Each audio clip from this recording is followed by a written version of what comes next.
Hello guys, welcome back to my another blog. তো তোমরা দেখে বুঝতে পারছো আমি এটা কী বানিয়ে নিলাম। হ্যাঁ, এটা আমি মোমো বানিয়ে নিচ্ছি মেয়ের আবদারে। মেয়ে অনেক দিন ধরে বলছিল মা মোমো খাবো মোমো খাবো, তাই মোমো বানিয়ে দাও আমাকে।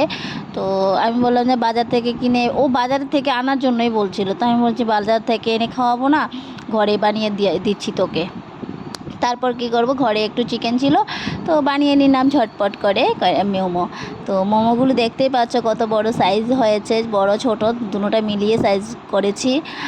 আর খেতেও ভীষণ টেস্টি হয়েছে। আমার মেয়ে তো ভীষণ ভীষণ ভীষণই খুশি, কারণ ও পুরো মোমোর পাগল। মোমো হলে আর কিছু লাগে না। ও বাজারে বের হলে ওকে যদি অপশান দেওয়া হয় যে মা কী খাবে তুমি, আমি মোমো খাবো, ওর ফার্স্ট চয়েসে আসবে মোমো অ্যান্ড ফুচকা। তো আমি ওই দেখো আমার এখান থেকে আবার নিয়েও যাচ্ছে, বলে আমাকে আরেকটা দাও আরেকটা দাও। তো আমি বলছি ঠিক আছে দায়ে দিই, মোমোটা তো বয়েল, তার জন্য আচ্ছা খেলে কোনো ক্ষতি হবে না। তো তারপরে চাটনি বানাতে পারতাম, বাট এতটা সময় ছিল না, তার জন্য চাটনিটা আর ঘরে বানাইনি, বা পুদিনা চাটনিটাও বানাইনি। সস আর মিউনিস দিয়ে খাচ্ছিলাম আমরা। আর ও তো চপস্টিক দিয়ে খাবে, কারণ ও একটা চাইনিজ ভিডিও দেখেছিল যেখানে চপস্টিক দিয়ে মোমো খাচ্ছে, তার জন্য ও চপস্টিক দিয়ে মোমো খাবে।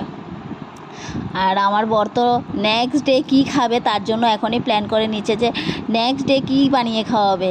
তোমরা হয়তো ভাবো যে আমি সারাদিন বোধহয় কেবল রিল বানাই, ঘুরি, ভিডিও বানাই, আরে আমি ঘরেরও কাজ করি। মেয়েরা শুধু মানে যা দেখো উপর দিয়ে যে রিল বানাচ্ছে, নাচছে, গাইছে, আর ঘরের বোধহয় কোনো কাজ করে না। ঘরে সব কিছু করতে হয়, সব কিছু সামাল দিয়ে আমাদেরকে বাকি সময়টা নিজেদের জন্য একটু বাঁচা আর কি। একটু আনন্দ ফুর্তি করা। তো তাতে এত মানুষের অসুবিধে কি বুঝতে পারি না। তো যাই হোক, কেমন লাগলো জানাবেন।